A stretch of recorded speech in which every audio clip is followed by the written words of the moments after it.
Señora Becerra, muy buenas noches, Buenas bienvenida. noches. Encantada. ¿Y a usted qué le parece esto de Guindos? Pues me parece que solamente puede pasar en España, algo así, desgraciadamente. Creo que es algo que nadie se plantearía en otro país. El hecho de que no estén Sí. apoyándole todos los partidos políticos, ¿no? Independientemente de ideologías y demás, estamos hablando de un representante español en el Banco Central Europeo. En un puesto de mucho poder y en un momento además importantísimo para España en términos de recuperar y de afianzar su posición dentro de la Unión Europea. A mí me parece que el mezclar este tipo de intereses particulares con los intereses del país pues es muy mala noticia. Bueno, pues fíjese, no le respalda, por ejemplo, el Partido Socialista de Pedro Sánchez. Creo que es el único partido socialista de toda Europa que no apoya en estos momentos a de Guindos. Sí lo ha hecho, sin embargo, José Luis Rodríguez Zapatero, un hombre que a su vez hoy ha recibido el respaldo de gran parte de las personas que formaron parte de sus gobiernos en el tema de Venezuela. Creo que usted no va a estar muy de acuerdo en esto de que José Luis Rodríguez Zapatero lo hizo muy bien actuando como intermediario entre el gobierno de Nicolás Maduro y el de, iba a decir el gobierno, no, y la oposición a ese gobierno. No. Yo, mi opinión la expresé de una manera, creo, bastante clara la semana pasada, cuando nuevamente, por tercera vez, ese conato de diálogo o de mediación tuvo el mal final que todos sabemos. Y yo creo que los hechos pues hablan por sí mismos. Aquí no se trata de cantar las bondades como demócrata de José Luis Rodríguez Zapatero o de recordar cómo fue su función como expresidente o como presidente en su momento, sino de qué ha hecho y de qué manera ha actuado para ser un negociador y buscar una solución para Venezuela. Yo lo que creo es que sus acciones han demostrado que trabaja de parte.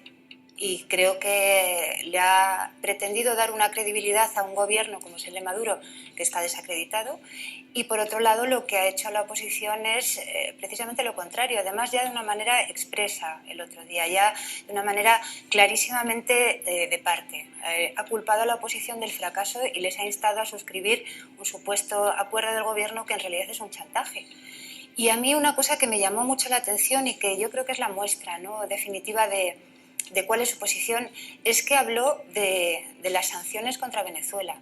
Él vino a decir que en ese acuerdo, como estaba planteado, lo importante era plantearse de qué forma había que levantar esas sanciones contra Venezuela, y no hay ninguna sanción contra Venezuela. Vamos, las sanciones que yo conozco y las que hemos puesto en marcha desde la Unión Europea son sanciones contra 7 jerarcas del régimen por varios cargos. No hay sanciones contra el pueblo de Venezuela. Y el hecho de que José Luis Rodríguez Zapatero diga eso claramente explica por qué está trabajando de parte. Bueno, tengo a mis compañeros de mesa deseando intervenir en esta conversación, pero antes de que me quiten la palabra y no me la devuelvan, hay dos cuestiones que a mí me gustaría tratar con usted. Por un lado, ya hemos dicho, usted vicepresidenta de la Comisión de Derechos, de la Subcomisión de Derechos Humanos del Parlamento Europeo. Sí me gustaría saber qué valoración hace usted de esa sentencia del Tribunal de Estrasburgo que condena al Estado español a pagar una indemnización a 2 etarras que asesinaron a 2 personas en 2006 en el atentado del AT4. Bueno, lo que el Tribunal de Derechos Humanos está haciendo es decirle al Estado que no ha justificado adecuadamente, no ha investigado como corresponde unas denuncias que hubo. Entonces, lo que este tribunal está haciendo es decirle al Gobierno de España que no se ha ocupado, no está anulando ni está contradiciendo las sentencias del Supremo ni del Constitucional en ningún caso. Lo que está haciendo es que no se ha investigado adecuadamente y no se ha justificado como corresponde. Por lo tanto, lo que está haciendo el tribunal es dar un tirón de orejas al Gobierno, al Estado en este caso, y decirle que hay que respetar los convenios y las normas que tenemos asumidos entre todos, y eso es algo que es así y hay que aceptarlo. Y desde luego lo que tampoco está en ningún caso es culpando o imputando a España de torturas. Eso es otra cosa que se ha dicho también de una manera muy alegre. El tribunal ya ha dicho que no hubo torturas, pero que sí hubo humillación. Hubo denuncias de unos malos tratos o lo que puede considerarse una violencia no justificada, más allá de que pudiera formar parte de ese proceso de detención. Pero hay unas denuncias y esas denuncias no se han cualificado adecuadamente en esos términos. Por lo tanto, a estos denunciantes lo que se les ha cuantificado es esa indemnización que deben recibir, y esa indemnización, lógicamente, lo que va a hacer es deducirse de la enorme deuda que tienen con las víctimas. Bueno, yo sé que usted es una persona que está muy involucrada en el tema de la discriminación hacia las mujeres, y ahora está muy de moda, o por lo menos tristemente de moda, hablar de la brecha salarial. Ayer escuchábamos y lo pusimos aquí en este programa la opinión de María Jesús Botella, hermana de Ana Botella, concejala en el Ayuntamiento de Córdoba, que decía que la brecha salarial en estos momentos se debe a que las mujeres tenemos menos formación que los hombres. Yo no sé si esta afirmación entra dentro de las teorías que usted defiende o no. Bueno, yo creo que hay una cosa que es muy importante, que es no negar los hechos. Hay un hecho cuantificado y es algo que es innegable, que es que hay una diferencia entre lo que cobran los hombres y las mujeres, no en España, sino a nivel europeo también, y sabemos muy bien de qué manera ocurre. Otra cosa es que se simplifique y que se determine o se pretenda asumir que la brecha salarial consiste en que a una mujer le pagan menos por el mismo trabajo que a un hombre. Eso no es así. La brecha salarial es un fenómeno multivariable que hay que analizar de una manera completa, integral, y que hay que abordar desde muchos frentes. Hoy en esto que se ha aprobado en el Congreso por mayoría se dice que una de las cosas que hay que hacer, una de las medidas, es la transparencia de las empresas.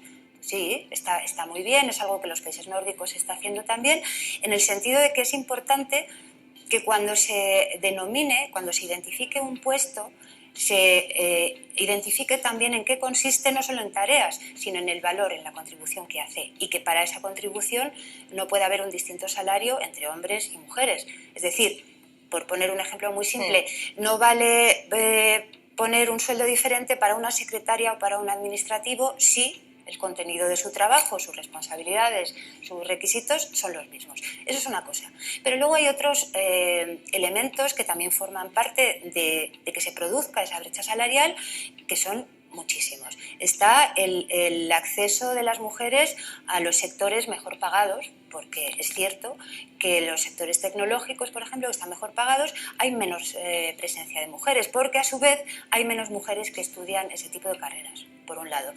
También es cierto que las mujeres trabajan más a tiempo parcial, tienen menos acceso a los puestos directivos. Es decir, es un fenómeno muy complejo, y que lo primero que hay que hacer es decir, asumimos que eso existe, y además estamos obligados a afrontarlo, porque nosotros como país de la Unión Europea estamos mandatados para hacerlo. Graciano, señora Becerra, voy a hacer dos comentarios rapidísimos a propósito de los temas que le ha planteado la directora. El primero, en relación con la justificación del Gobierno de España, unos temas que ocurrieron en el 2010, cuyo gobierno actual no estaba al mando. Ya sé que eso no justifica, pero al mando estaba el señor Zapatero y el señor Pérez Rubalcaba. Supongo que le habrán dado los datos que pedía el tribunal, porque si no es como si a Carmelo Encinas pues le piden responsabilidades por un artículo que publiquen en 20 minutos cuando al mando estaba el señor Escolar. Pues entonces, ya oiga, pregunten al señor Escolar, que es de Burgos y de la Ribera y es muy listo. Segundo, Venezuela. Es un tema que no es distinto y distante para nosotros. Y todo el mundo sabemos lo que está ocurriendo ahí. Y sin embargo, la Unión Europea, con todo su poder, ni España ni nadie, es incapaz de poner cotos al sátrapa. La pregunta. Para mi generación, la Unión Europea fue un icono, un sueño, una aspiración conseguida. Fuera de Europa no hay salvación. Y sin embargo ustedes, los diputados, los comisarios, los burócratas, todos estos, están dejando que el sueño se evapore. Explíquemelo. Yo no estoy de acuerdo. En absoluto. No creo que sea un sueño que se evapore ni que, no, ¿usted cree que fuera está un ideal. perenne? No, yo creo que Europa es un proceso de construcción, es un viaje, y nos corresponde a todos. Y efectivamente Europa no ha terminado, la Unión Europea no ha terminado de completar su modelo político, tiene todavía muchos ámbitos que están a medias, pero sí que es cierto que lo que la Unión Europea ha aportado a España, por supuesto, pero a todos los países de su entorno, es un contexto de democracia, de libertades y también de convivencia que no existe en otro lugar. Es decir, Europa se ve mejor desde fuera que desde dentro. A nosotros nos pasa como a los peces en el agua, ¿no? Que no vemos el agua. Y si no sales fuera no ves el agua.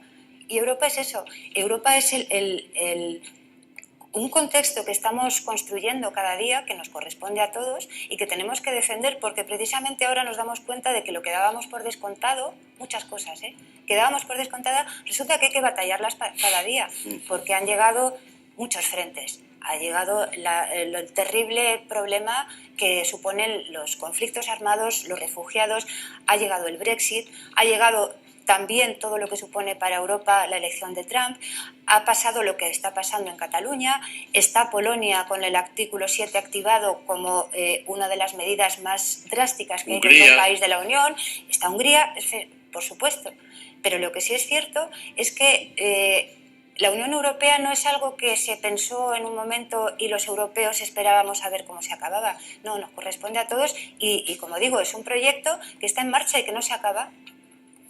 Bueno, yo quiero abundar un poco siquiera comentar brevemente el tema de lo de la sentencia de Estrasburgo, porque es verdad que esos hechos se produjeron en el 2010, pero usted ha explicado muy bien que lo que no se ha hecho bien ante el Tribunal de Estrasburgo es justificar por qué no se investigaron las denuncias que ellos pusieron. Eso es lo que no se ha hecho bien, como acaba usted de explicar. Y yo le doy mucho, claro, es que eso a partir del 2011, quien gobierna es quien gobierna. Yo creo que se ha defendido mal, sinceramente, creo que se ha defendido mal en el asunto, y primero porque a lo mejor cuando se hicieron las denuncias había que haberlas investigado y haber resuelto debidamente ese asunto. A mí, yo siento que Estrasburgo nos haya dado ese pescozón, pero también hay que poner en valor que la principal denuncia, que era la de torturas, que era la denuncia mollar que había, que era, digamos, la estrategia de ETA siempre es la de denunciar torturas sistemáticamente, como luego se vio en una carta que se le pilló a Cherokee, en fin, todo. Entonces yo creo que hemos puesto el foco en lo que era menos importante, que nos perjudica, y no en lo verdaderamente importante, que sí que nos beneficia de esa sentencia de Estrasburgo. Y ahora voy con lo de la brecha salarial, que me interesa hacerle una pregunta muy rápida. Usted conoce cómo funciona Europa.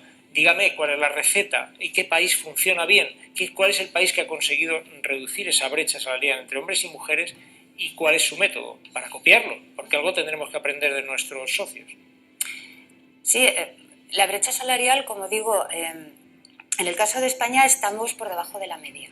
De la media en avances, no por debajo de la media en brecha. Y lo que es cierto es que no hemos avanzado en estos últimos años, y hay países que sí, como bien has dicho. Hay, como digo, países como Suecia, ya no hablo de esta nueva normativa que pretende ir a las empresas, eso es Islandia y eso nos queda un poco fuera. Pero en lo que hablaba de la transparencia y de la adecuada tipificación y explicación de en qué consiste la contribución de un puesto a la empresa, el modelo sueco, que yo lo conozco porque además hace poco trabajé en un informe al respecto, es muy interesante precisamente porque nos ayuda también a evolucionar en cosas que nos hemos acostumbrado a que existan, como ese ejemplo que ponía antes de la secretaria y el administrativo, y que hay que cambiarlas porque el mundo ha cambiado. Esa transparencia es buena para las empresas y es buena para los empleados y, por supuesto, es buena para el conjunto de la sociedad. Cuando hablamos de empleo público, por ejemplo, sabemos claramente en qué consiste un puesto de un funcionario.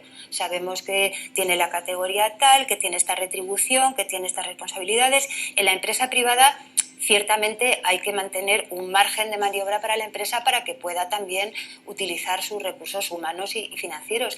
Pero la transparencia, en este caso, es una herramienta que está funcionando muy bien.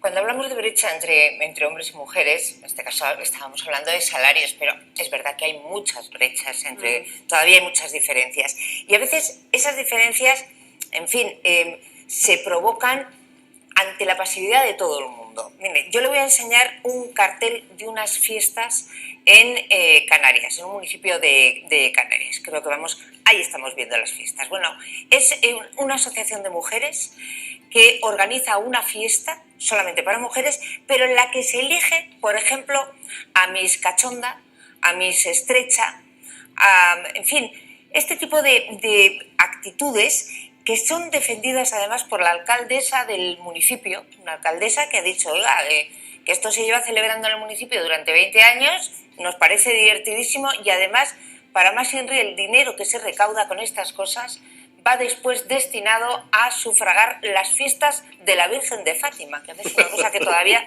me tiene... Sí, el señor párroco ha dicho, por cierto, que es verdad, pero que hagamos el favor todos de no mezclar una cosa con la otra. Sí, pero claro, está mezclada. Pero coge el dinero, coge la pasta. El párroco está a favor. El párroco, hombre, de momento no ha dicho que no vaya a coger la pasta porque la debe llevar cogiendo bastante tiempo, ¿no? Porque...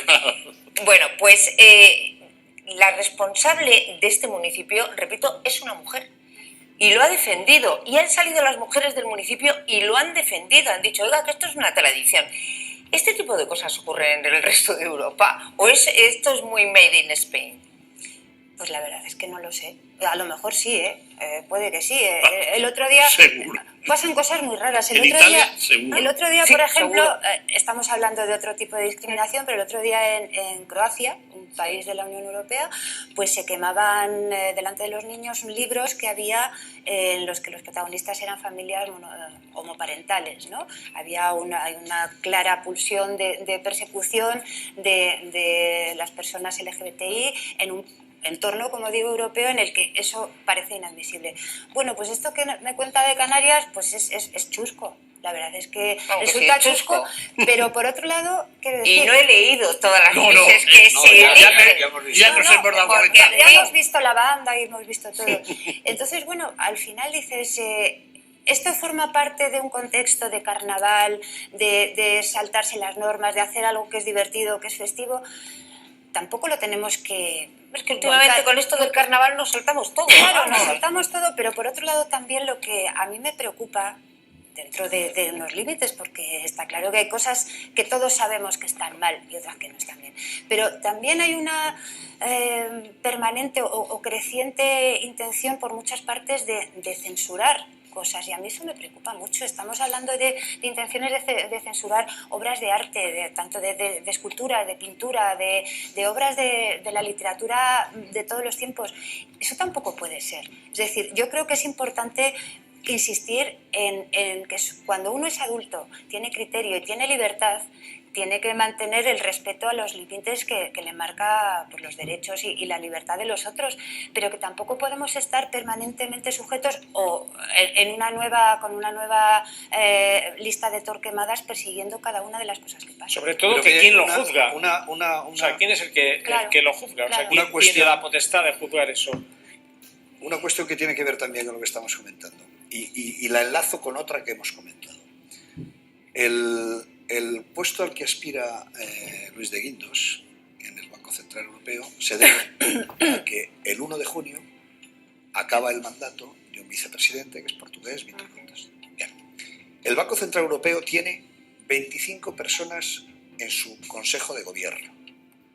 ¿Sabe cuántas de ellas son mujeres? 2. Tiene un comité ejecutivo de 5 personas. ¿Cuántas de ellas son mujeres? 1. ¿Sabe lo que dijo el Banco Central Europeo? Imagino que lo sabe. Los países miembros, cuando sacó la plaza, digamos, de Vítor Constacio, presenten los candidatos y a ser posible que haya mujeres. No hay una responsabilidad también en el establishment, en los gobiernos, en todas estas brechas que estamos hablando, porque va el gobierno español y presenta a Luis de Guindos. Seguro que hay economistas y expertas en mujeres en mercados monetarios. Seguro. De hecho, se han barajado algunos nombres aquí. Va el gobierno irlandés y hace lo mismo, también un hombre. ¿Eso cómo se arregla? Pues estamos hablando de un órgano fundamental de la Unión Europea, pero fíjese si es donde es fundamental. el saldo es 23-2. Claro, pero tienen una oportunidad es gravísimo. de arreglarlo un poco Sí. y nadie se pone a pero arreglarlo. es una las inercias son muy difíciles de cambiar, sobre todo cuando quien tiene que cambiarlas es quien las suele estar manejando. Es una cuestión de poder, al final. Eso es así siempre. Pero esto mismo que está contando nos ocurrió al principio de legislatura con la comisión, cuando elegimos los comisarios.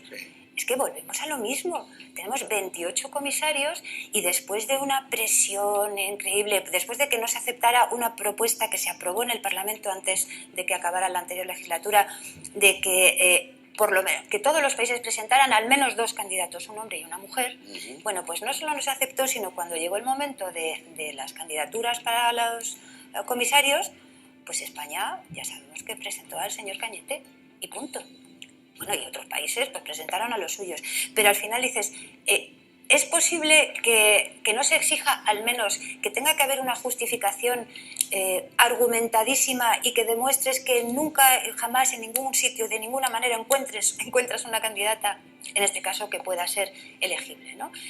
Ese tipo de cosas claro que tienen que cambiar. Y el modelo, por ejemplo, que ha establecido el nuevo secretario general de Naciones Unidas, estuve con él cuando entró en el cargo el año pasado fue, ya no me acuerdo, sí. Y él tenía muy claro eso, dijo, bueno, aquí, como decimos, es una cuestión de poder, solamente cuando los órganos de decisión, cuando los órganos de poder estén equilibrados, las decisiones pueden ser equilibradas. Eso es una cuestión que es de base, ¿no? Que es un tema hacerlas así. muy peleagudo todo.